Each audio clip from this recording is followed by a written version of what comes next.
Okay, let's dive right into this explainer. We're covering some major breaking news today. The passing of a leader who quite literally fundamentally changed the entire global auto industry. We're looking at the life, but honestly, more importantly, the strategic legacy of Hiroshi Okuda, the former president and chairman of Toyota. This isn't just a simple look back at history, it's an absolute masterclass in how massive, highly successful organizations can pivot before it's too late. If you want to understand how a legacy company adapts to a shifting world, you absolutely have to look at what happened during Okuda's tenure.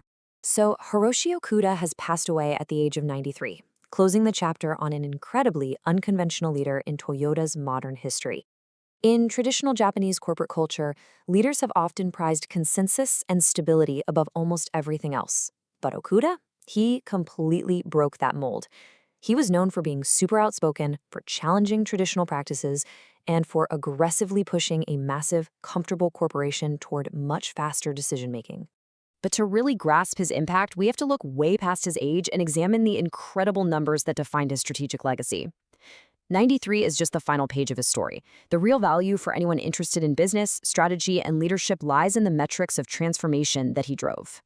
To understand how much of today's Toyota can be traced back to his decisions, we need to trace his journey.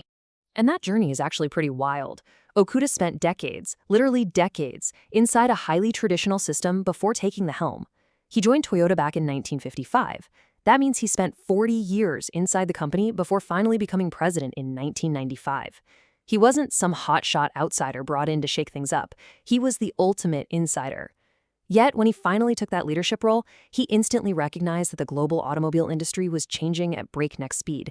Competition was becoming fierce internationally, and Japan's currency was creating immense pressure on exporters. Which brings us to his first really massive bet. Recognizing that Japan's dominant exporter needed to evolve into a truly global manufacturer.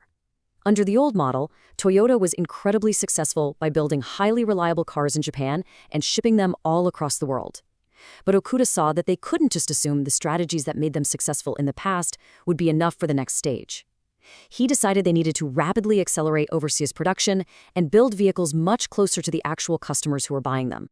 Now, you've got to understand, the sheer complexity and risk of building this global footprint is just off the charts. You can't just cut a ribbon on a new factory and declare victory, right? Expanding a manufacturing footprint means building massive new plants, sure, but it also requires developing local suppliers, setting up crazy complex logistics, managing local workers, maintaining rigorous quality control, and building solid government relationships from scratch.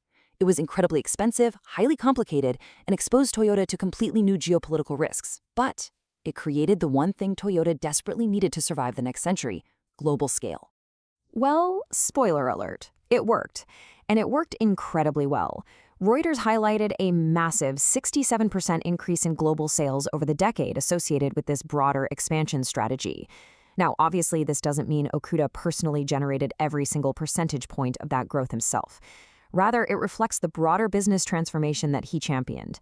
By diversifying its manufacturing base and reducing its dependence on exports from its home country, Toyota became so much more resilient to changes in currency, trade, and regional demand.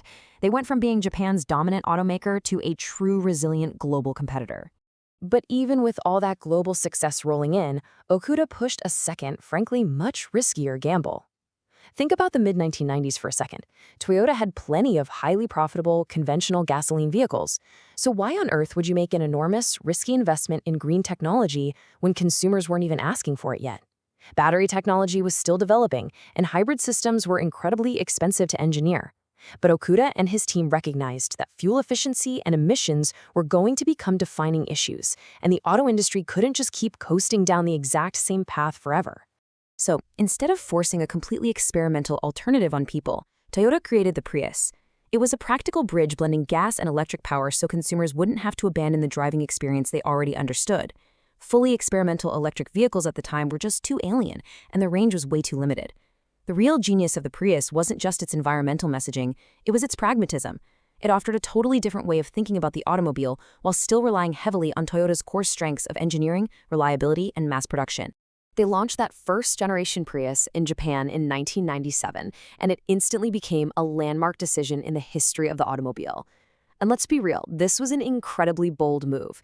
If customers had completely rejected hybrids, the economics of this massive research and development investment would have looked absolutely terrible. but they launched it anyway. They stepped right into the unknown well before the market had guaranteed any kind of return on that investment. And this wasn't just some niche engineering experiment gathering dust in a lab. Cumulative Prius sales reached a staggering 504,700 vehicles by April 2006. Think about that. Toyota had taken an unconventional, highly risky technological bet and successfully turned it into a meaningful commercial product that everyday customers were actually going out and buying. And the adoption curve was seriously steep. Annual sales surged 39.3% in just one single year from 2004 to 2005. That proves consumers were actively embracing this practical bridge. The Prius wasn't just a cool concept car sitting on a showroom floor. It was literally changing the composition of vehicles on roads all around the world. Which brings us to a really crucial point.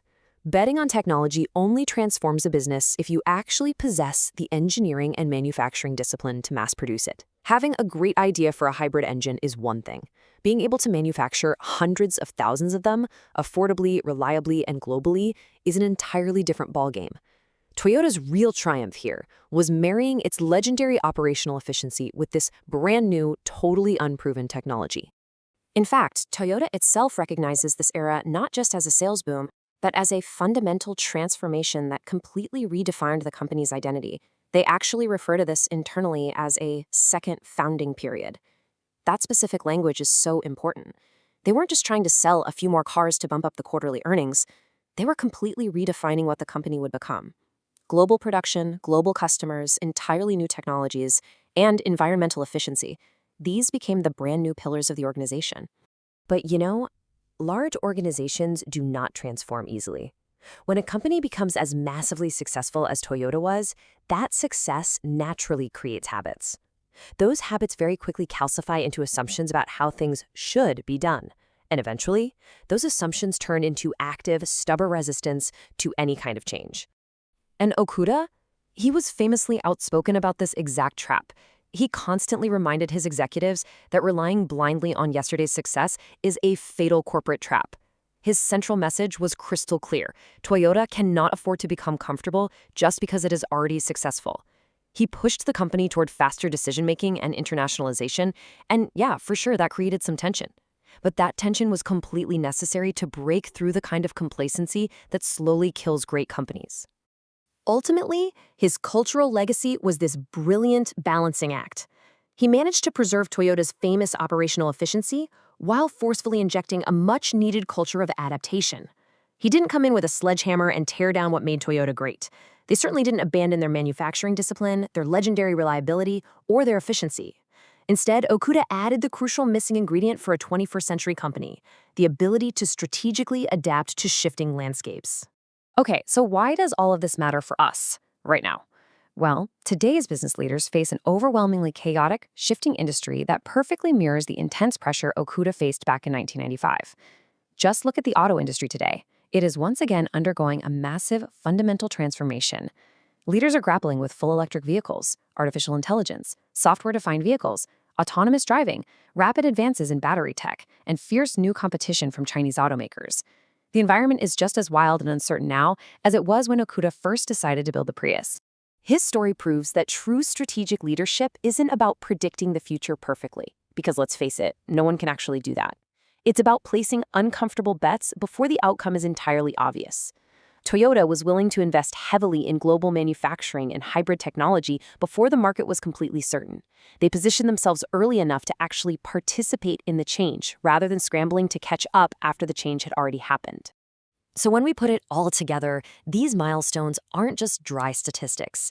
Taking leadership in 95, driving 67% global sales growth, launching the Prius in 97, and scaling it to over 500,000 units by early 2006, together, these milestones map out the complete anatomy of a truly historic corporate pivot, initiated by one visionary leader.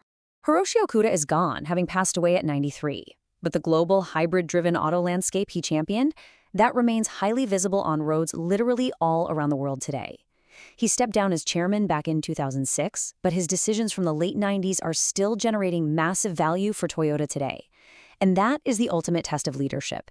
It's not about the daily stock price while you're sitting in the chair. It's about the foundation you leave behind for the decades that follow. So, as we wrap up this explainer, I want to leave you with a pretty provocative thought to chew on regarding your own endeavors. Look at your own business, your own career, or your own industry. Are you holding on to a strategy just because it worked in the past? Success is dangerous because it encourages us to fiercely protect what already works. But as Okuda showed us, sometimes you have to be willing to disrupt your own comfort zone to ensure you actually have a place in the future. Thanks for joining me on this explainer, and keep questioning what comes next.